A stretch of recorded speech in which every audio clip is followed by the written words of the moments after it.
We've met with the ancient dragon of the Dragon Shrine, and upon meeting the ancient dragon, it rewarded us with the Ashen Mist Heart. Manifestation of Ashen Mist received from the ancient dragon. The magic of the ancient dragon allows one to delve into the memories of the withered. So basically, the Ashen Mist Heart allows a person to delve into the memories of an individual. But there's more to it than that, because not only do we see their memories, but we also can take part in them. So in a sense, with the Ashen Mist Heart, we travel back in time, and we can influence events in the past. And we're going to need to do this in order to ascend the Throne of Want. As for the ancient dragon itself, there is some curious things about this creature. But the dragon may not be exactly what it appears to be. When you choose to fight the ancient dragon, it is an optional boss fight, and a very tough one at that. When you defeat the ancient dragon, it does not drop a boss soul. Instead, it drops a giant soul, which is very peculiar and makes me think that the ancient dragon we see here is actually some sort of creation of Lord Aldia's. Because remember, Aldia experimented on the giant souls. But the giant souls are very important items, and we'll get back to those a little later on in this chapter.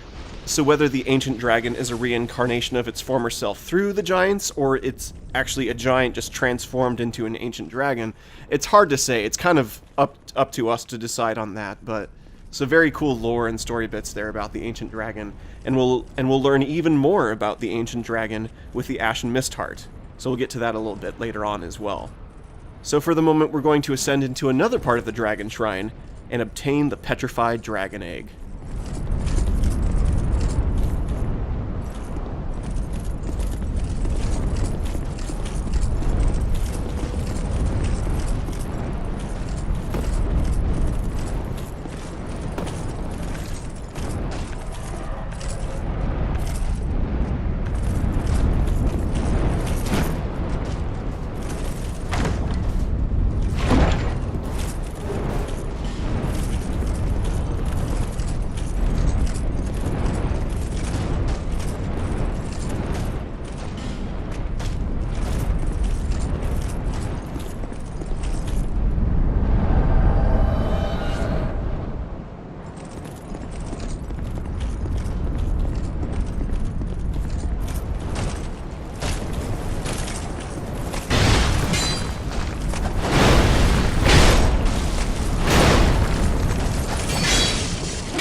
Petrified Dragon Egg reads, "A large petrified egg surely bears no life.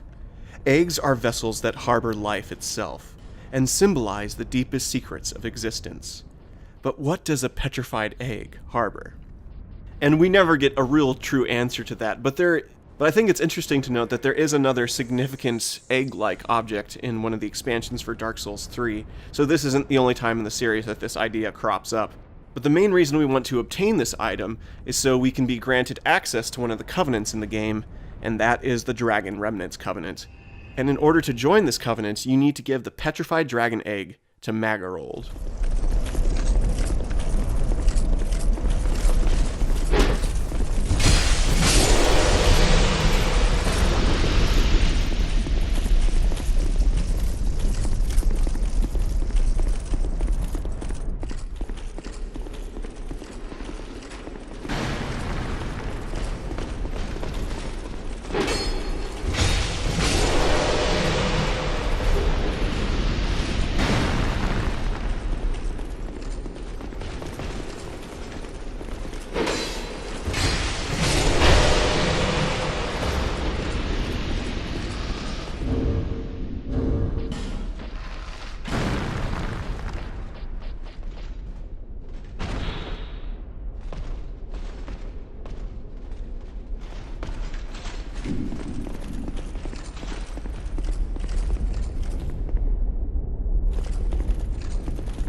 Egg from the shrine. Fantastic. Might you give it to me? I'm fascinated by it. I'm begging you. Oh, very kind of you. This thing is amazing. Could it be a dragon egg? I feel invigorated just by holding it.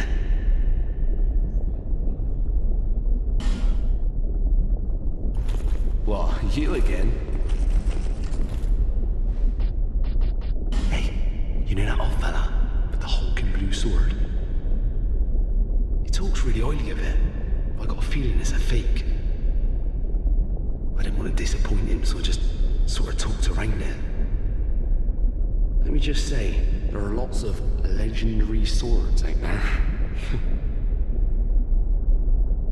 The Dragon Remnants Covenant are another one of the PvP covenants of Dark Souls 2. However, unlike some of the other ones, in this, you don't invade other players' worlds. They actually challenge you to a duel, and then you join their world to fight them.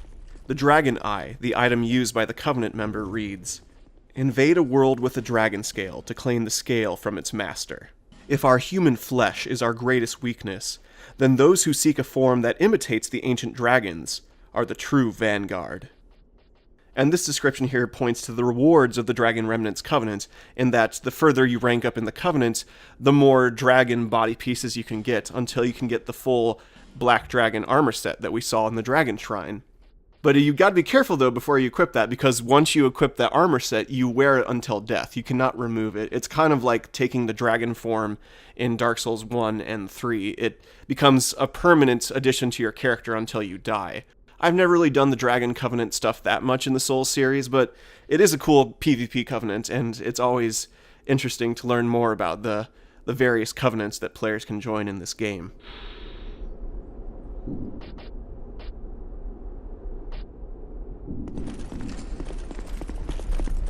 Now, before we progress with the main story, I want to go around and gather some various items and lore bits in the Kingdom of Drangleic.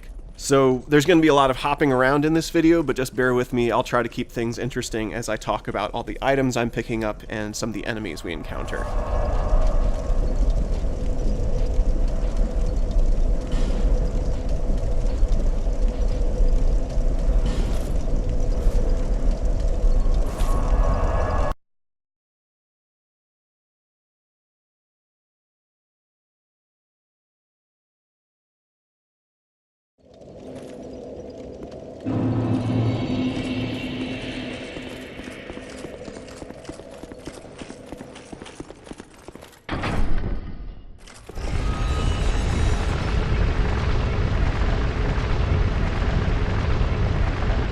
We're now ascending to that cell back in Drangleic Castle where we saw that trapped Milfinito. And in order to free this Milfinito, we need to defeat the Embedded. And we actually got the key to the Embedded by defeating the Demon of Song. The key reads, "Sword that opens the Embedded's door, shaped like a weapon, but is in fact a key. Plunge the key into the Embedded to bring a Rasphidic end to its fate." The once human Embedded, realizing that he could never resist the temptation of the flesh, bound himself eternally with chains. Since then, he has awaited the day that somebody will find this key and bury it in his bosom.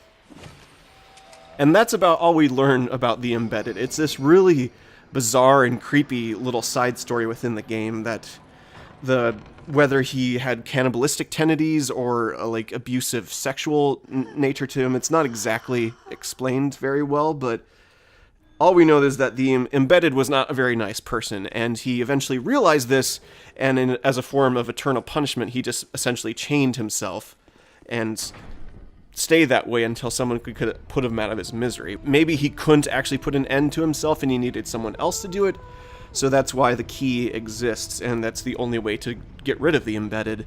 But once we kill the Embedded and free that last Milfinito, we are actually rewarded with an item back in the Shrine of Amana where some of the Milfinito gather. I actually didn't get to it in this video, but hopefully I'll get to that later on, because you actually need to be in hollow form to open that door to the Milfinito. Anyways, the Embedded is a very peculiar but still interesting little side story in this game, and I wanted to complete it for this playthrough.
And now that we've witnessed the memories of the ancient dragon, I feel that this only confirms what I was theorizing about earlier, that the ancient dragon we find in the Dragon Shrine isn't a true dragon, and is just some sort of recreation of an ancient dragon through the giant soul. Because going through the dragon's memories is the only way to obtain the ancient dragon soul, which reads, "Soul of the great ancient dragon that stands magnificently deep within the shrine. This powerful being stands and waits for whoever may visit him." And that can be a little confusing, because that kind of implies that the dragon we met at the Dragon Shrine is the ancient dragon. But I still believe that that's not the true ancient dragon in the Dragon Shrine. It's just some sort of reincarnation or recreation of that creature through Aldia's experiments. But I may very well be wrong. This is just me theorizing off of what I found in the lore and what I believe is true within the game's story. But the boss weapon we get from this soul, the curved dragon greatsword, reads, "A curved greatsword forged from the soul of the ancient dragon. In the age of ancients, the world was unformed, shrouded by fog. A land of gray crags, arched trees, and everlasting dragons." And that right there is a very fun callback to the prologue of the first Dark Souls, where those exact lines were said by the narrator of that game. So some interesting stuff about the lore of the dragons within the Dark Souls universe. They're one of the more compelling creatures in this world, and they kind of remain a bit mysterious all throughout the series, and I think that's one of the things I like about them. Other than the fact that they're just dragons, which I usually think are quite awesome.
So we've found two lost giants deep within the Black Gulch, and they drop a giant soul, which is a key item I mentioned earlier.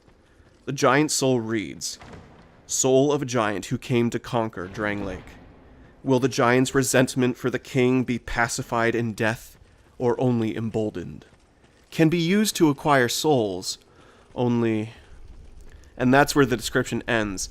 But this gives you a hint that you don't want to consume the giant souls for yourself, because they are important in one of the game's boss fights. And that's the optional fight against the hollowed form of King Vendrick. The more giant souls you have, and you can have a total of 5 in this game, the weaker he becomes, and Vendrick by himself has incredible defense stats, but for each giant soul you obtain, you lower those stats, making the fight against him a bit easier. So we're going to obtain 4 of the 5 giant souls. The 5th and final giant soul is obtained from the Ancient Dragon, and as I already said, I don't really want to fight that boss fight. He has amazing music, probably one of my favorite boss tracks in Dark Souls 2, but as for the actual fight itself, I don't find it that enjoyable. because most of his attacks are a one-hit kill, and he has an insane amount of HP, just making it a kind of a grind to fight that battle. And he's not a hostile creature, so I don't really feel like fighting him. And he seems quite content there in the Dragon Shrine, so we're just going to leave him alone there.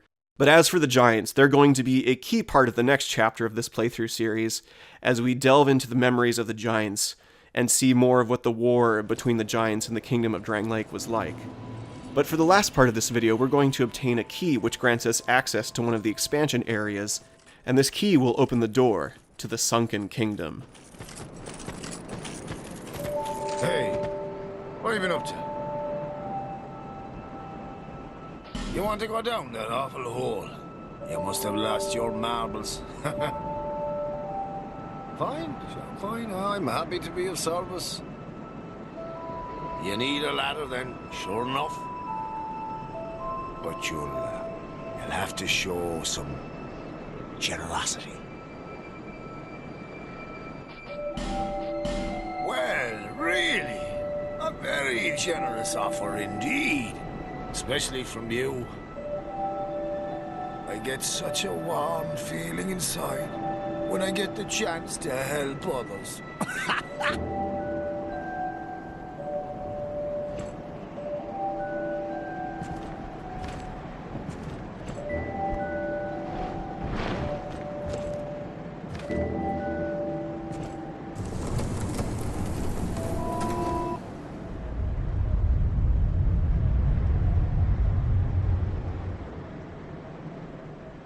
Hey, this ladder's not for sale.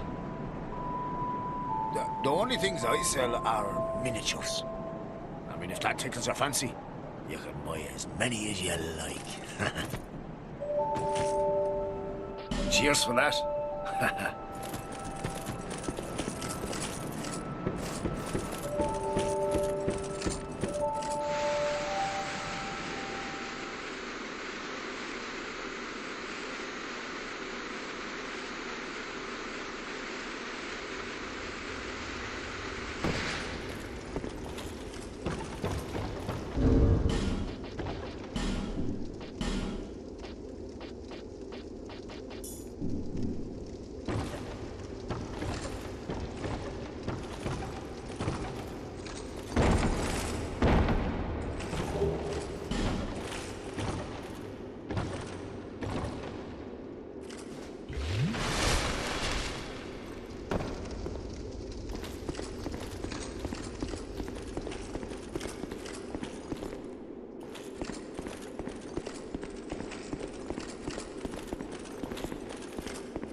The Dragon Talon, the key that we just obtained, reads, "A terribly worn dragon talon. Legend has it that in the deepest reaches of the Black Gulch, behind a door locked from the inside, is a magnificent city built for the great slumbering dragon. This talon clearly dates to ancient times, but great vitality emanates from it still." And this gives us a little taste of what's to come from the expansion of the Crown of the Sunken King, a kingdom that was built around a great slumbering dragon, and he's one of the coolest characters in all of Dark Souls 2.